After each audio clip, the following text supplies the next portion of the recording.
ہر قسم کی گردی یہاں پر ہو چکی ہے، وکلا گردی، میڈیا گردی، ڈاکٹرز گردی، اب عوام گردی رہ گئی ہے، اسی کا ڈر ہے۔ آپ کو کچھ اندازہ ہے کہ مہنگائی کا طوفان اور جو پور گورننس ہے وہ عوام کو کس قدر مجبور کر رہی ہے؟ بالکل، میں اس میں بہت سارے فیکٹرز ہیں کہ یہ تو حقیقت ہے کہ عوام گراس روٹ لیول پہ مہنگائی، بے روزگاری اور جو معیشت ہماری جو اس وقت اسٹرانگ نہیں ہے اس کی وجہ سے پریشان ہے، اور بجلی کا بحران ہے، اشیاء خود دونوں سے اپنا خود کام مہنگی ہوتی جا رہی ہیں، قیمت خرید، قوت خرید سے باہر ہوتی چلی جا رہی ہے۔ یہ تمام چیزیں اپنی جگہ ہیں، فیکٹرز ہیں، لیکن اور فیکٹرز بھی ہیں، کچھ ایکسٹرنل فیکٹرز بھی ہیں، کچھ ریجنل فیکٹرز بھی ہیں جو کہ اس وقت ڈسٹرب کر رہے ہیں پاکستان کو، جیسا کہ ہمارے پڑوس میں جو صورتحال ہے، انسرجنسی کی کیفیت ہے ہمارے پروونسز کے اندر۔ پڑوس میں کیا صورتحال ہے؟ وہاں تو شادی کے شادیانے بج رہے ہیں۔ کہاں پر؟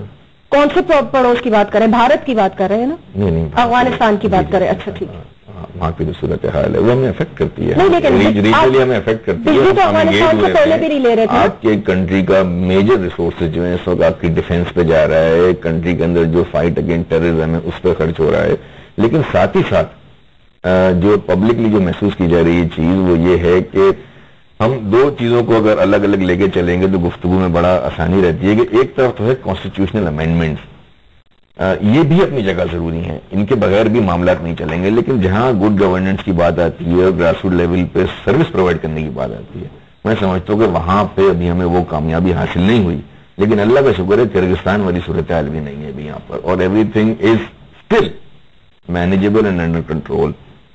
توجہ اس بات کی ہے کہ اگر اگلا سال 2 سال جو ہے ہم نے ریکنسیلیشن کے پروسیس میں نان ایشوز کی سیاست میں اپوزیشن کی طرف سے کنسٹرکٹیو کرٹیسزم بھی نہیں ہو سکا، فرینڈلی اپوزیشن کی وجہ سے بھی بہت ساری چیزیں کی وجہ سے ہم شاید، اور یقیناً بلکہ شاید بھی نہیں یقیناً جو ہے اس طریقے سے توجہ نہیں دے پائیں گے۔ ہماری کوتاہی ہے، ہماری حکومتوں کو، حکومت میں شامل افراد کو مزید توجہ دینی ہوگی، اور کرغزستان کی صورتحال بہت دور بھی نہیں ہے، ہم ایٹ ریسٹ ہو کر کے بیٹھ کر کے کہ جی ہم نے کانسٹیٹیوشنل امینڈمنٹ اپنی جگہ، لیکن اس کے ساتھ ساتھ اگر گورننس کا ایشو بھی چلتا رہے تو کوئی مذائقہ نہیں ہے۔ تو میں سمجھتا ہوں کہ نیکسٹ ایئر جو ہے، اگر اب تک یہ کہہ رہے ہیں کہ ہم ریکنسیلیشن میں تھے، مفاہمت کی بات تھی، اور سب سے اہم ایشو ملک کے اندر جو تھا وہ پہلے سال جوڈیشری کا رہا، دوسرے سال یہ رہا جی 17ویں ترمیم کیسے ختم ہوگی اور اس کے اندر کیا کیا ہوگا، ساری توجہ وہاں رہی، میڈیا کا زور بھی وہیں رہا، تمام قوتیں اسی طرح سوچتی رہیں۔ تو اب اگر ٹو لیٹ نہیں ہے تو یہ سال میں سمجھتا ہوں عوام کا سال ہونا چاہیے، اور ہمیں ساری توجہ 18ویں ترمیم سے حاصل ہونے والے بینیفٹس اور مفاہمت کی اب فروٹ جو ہے وہ عوام کو ملنا چاہیے، ورنہ عوام فیصلہ دے گی، اور عوام کا فیصلہ جو ہے وہ پھر سب کو سننا بھی پڑتا ہے اور ماننا۔ دیکھیں میں نے جو سٹارٹ کیا تھا وہ یہی لیا تھا کہ ان امپلائمنٹ یا بے روزگاری یا معاشی استحکام جو ہے وہ گورنمنٹ کی جاب سے نہیں آتا صرف نا، اس کے لیے ضروری یہ ہے کہ آپ کے ملک میں انویسٹمنٹ ہو، اس کے لیے ضروری یہ ہے کہ آپ کے ملک میں پروجیکٹس لگیں، اس کے لیے ضرورت یہ ہے کہ آپ کے یہاں فورن کیپٹل آئے، آپ کی پروڈکٹس کی ایکسپورٹ ہو، تاکہ آپ کا جو ٹریڈ ڈیفیسٹ ہے وہ نیچے آئے، ڈالر کی قیمت نیچے آئے، پاؤنڈ کی قیمت نیچے آئے۔ بہت سارے اور فیکٹرز ہوتے ہیں جو کہ کانٹریبیوٹ کرتے ہیں کسی کنٹری کی پراسپیرٹی پہ۔ گورنمنٹ الون جو ہے اتنی جابز کریٹ نہیں کر سکتی، 50,000 کر لے گی، کراچی کی آبادی، سندھ کی آبادی کتنی ہے، سب کو جاب نہیں دے سکتے آپ، لہذا ضرورت ہمیں اپنی معاشی پالیسیوں کو مزید بہتر بنانے کی ہے۔ مجھے خالی یہ بتا دیں رضا صاحب، میں آپ سے یہ پوچھنا چاہ رہی ہوں کہ جس حکومت کے 3 فائنانس منسٹر فارغ ہو چکے ہوں وہ معیشت کو کس طرح ٹھیک کرے گا جب آپ کی کوئی ذاتی کاموں کی وجہ سے گئے؟ جب تو آپ نے ان کو نہیں رکھنا تھا نا، اگر انہوں نے اپنا بینک بنانا تھا، بینک چلانا تھا تو بینک چلاتے۔ وہ تو پاکستان پیپلز پارٹی ہر ایک کو جو اکوموڈیٹ کرتی ہے، اور وہ یہ تو بس ہر ایک کو اکوموڈیٹ کرتی ہے۔ پہلے آپ نے پی ٹی وی کا ایم ڈی جو لگایا وہ آج آپ کی کیا دھرکت بنا رہا ہے، عجیب عجیب بات کیا بنائے گا، نیتوں کا بڑا عمل دخل ہے، کیا بنائے گا اللہ تعالیٰ نہ بنائے، بندے کیا بنائیں گے، نہیں بنے گا، بندے پھر بنائیں گے جب بنانے میں۔ یقیناً جو سچویشن ہے نا وہ سچویشن ڈیمانڈ کرتی ہے کہ we must look forward still نا، ہمیں پازیٹیو۔ دیکھیں میں آپ کو بتاتا ہوں کیا کسی بھی ملک میں انویسٹمنٹ لانے کے لیے 3 چیزیں بہت اہم ہوتی ہیں۔ کوئی نہیں آئے گا انویسٹمنٹ کرنے کے لیے جب تک کہ آپ کسی فارن انویسٹر کو ایشورنسز نہیں دیں گے۔ نمبر 1 لا اینڈ آرڈر کی سچویشن آپ اچھی نہیں دیں گے۔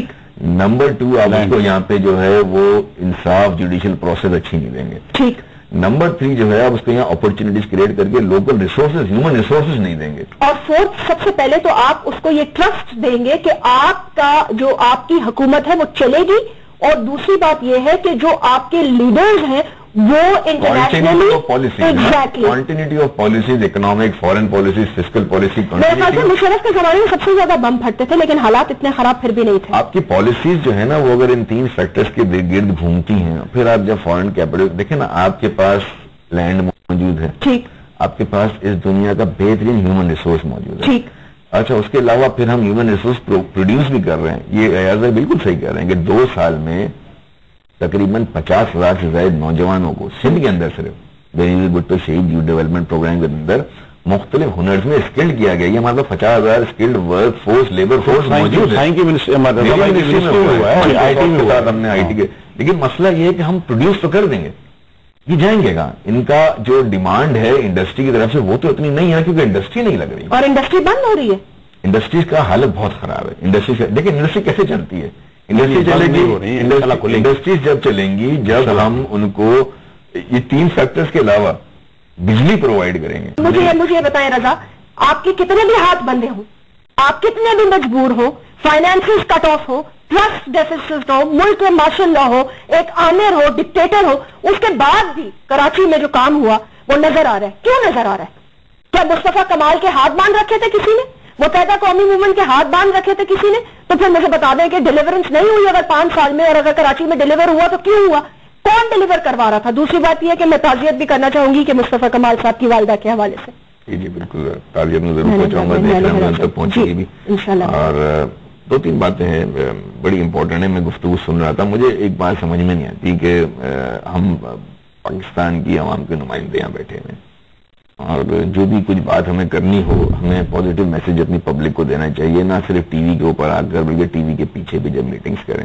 لوگوں نے ہمیں منتخب کر کے ہمارے مسئلے حل کرنے کے لیے ہمیں بھیجا اسمبلیوں میں, اس لیے نہیں بھیجا کہ ہم ان کے مسئلوں کو لے کر جو ہے وہ ڈیبیٹس کریں اور اس کے بعد کسی نتیجے پر نہ پہنچیں, اور مزید مسئلے بنائیں. اب میں بڑے ریسپیکٹفلی یہ بات کروں گا, اور امید ہے کہ میرے دوست میرا برا نہیں مانیں گے دونوں. وہ یہ ہے کہ دیکھیں, اگر آپ کسی گورنمنٹ کا حصہ ہیں اور اگر کسی اپوزیشن کا حصہ ہیں تو دونوں کا اپنا اپنا ایک رول ہوتا ہے مہذب دنیا کے اندر. مہذب پارلیمنٹری جو ادوار ہیں یا اخلاقی جو اس کے وہ ہوتے ہیں, کہ گورنمنٹ اپنا کام کرتی ہے اور اپوزیشن شیڈو کیبنٹ کا کام کرتی ہے. ٹھیک ہے, اگر فرض کریں, مان لیتے ہیں کہ جی گورنمنٹ نے یہ فیڈرل گورنمنٹ یہ چیزیں نہیں کری, چلیں پاور پلانٹ نہیں لگائے, چلیں روٹی کپڑا مکان نہیں دے پائے, چلیں جی اور بھی بہت ساری برائیاں ہیں, تو چلیں کوئی کاؤنٹر پروپوزل لے کر آئیں. بالکل, بہت اچھی بات ہے. اپوزیشن جو ہے اس کا شیڈو فارن منسٹر ہونا چاہیے, اور اس کے بعد شیڈو فائنانس منسٹر ہونا چاہیے, شیڈو ڈیولپمنٹ منسٹر ہونا چاہیے, شیڈو پاور منسٹر ہونا چاہیے. وہ آئے بولے جی یہ میرا پروجیکٹ ہے, اور میں بتا رہا ہوں نا آپ کو کہ میں جی 12 پیسے میں بجلی دلوا دوں گا آپ کو, یہ میرے پاس ہے. اس کو پھر کوئی ایکسپٹ نہ کرے وہ تو بات ہے, لیکن صرف criticism for the sake of criticism will take us no way, ہمیں اور پیچھے لے کر جائے گا. اور ہمیں جو میسج اس وقت عوام کو دینا, دیکھیں عوام کو یہ انٹرسٹ بھی نہیں ہے, میں آپ کو صحیح بتا رہا ہوں.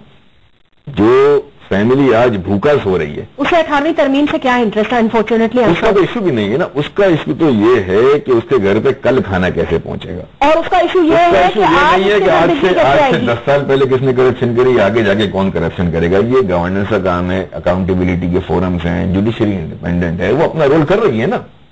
اس کا کوئی مسئلہ ہو, جوڈیشری اپنا کورس لے رہی ہے, چھوڑ دیں اس کے اوپر.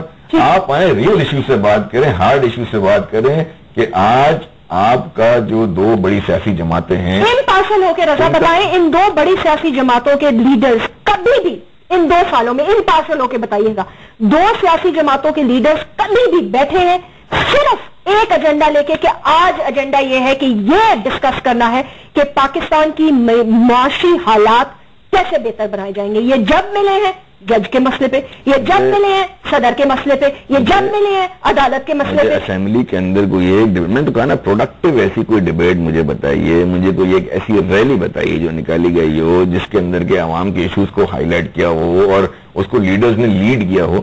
میں اسی چیز کی طرف تو آ رہا ہوں کہ دیکھیں بہت آسان بات ہے, یہ بڑا ایزی ہے کہ آپ کرٹیسائز کر لیں کسی گورنمنٹ کو, اور پھر آپ ایسے وقت میں کرٹیسائز کریں گے جب وہ بڑے نازک دور میں گورننس کر رہی ہو, اس کے پاس مسلم لیگ نون ایک پاکستان کی بڑی سیاسی جماعت ہے. اگر وہ صرف پنجاب کی بات کرے گی کسی پروگرام کے اندر اگر یہاں پنجاب میں وہ گڈ گورننس دکھاتے ہیں تو پنجاب میں جو کچھ ہو رہا ہے ہم بھی دیکھ رہے ہیں اور پنجاب کی لوگ تعریف کرتے ہیں, شہباز شریف صاحب کا نام لیتے ہیں, لیکن پنجاب میں جو کچھ ہو رہا ہے آپ ایک بڑی سیاسی پارٹی ہے, نیشنل لیول کی بات کریں, اپنے آپ کو خود علاقائی اس تک مت محدود کریں. ہم نے اور آپ نے خدمت کس کی کرنی ہے؟ تو میں اگر این کے کا منسٹر ہوں تو میں نے اپنی کانسٹیچوئنسی میں اپنے پورٹ فولیو کے لیے یہ تھوڑی دیکھنا کہ میں صرف این کے گھروں میں جا کے خدمت کروں گا. بالکل, میں نے سب کی خدمت کرنی ہے. اسی طرح کیسے گورنمنٹ میں کوئی آ گیا ہے, اب آپ منتخب ہو گئے نا, الیکشن تک تو نظر آتا ہے ایک ٹسل ہے, ہم ایک دوسرے کے ساتھ ڈیبیٹ کر رہے ہیں کہ ہمیں ایک دوسرے کا ووٹ بینک کم کرنا ہے. ہم منتخب ہو کر آ گئے, now we are responsible for every Pakistan.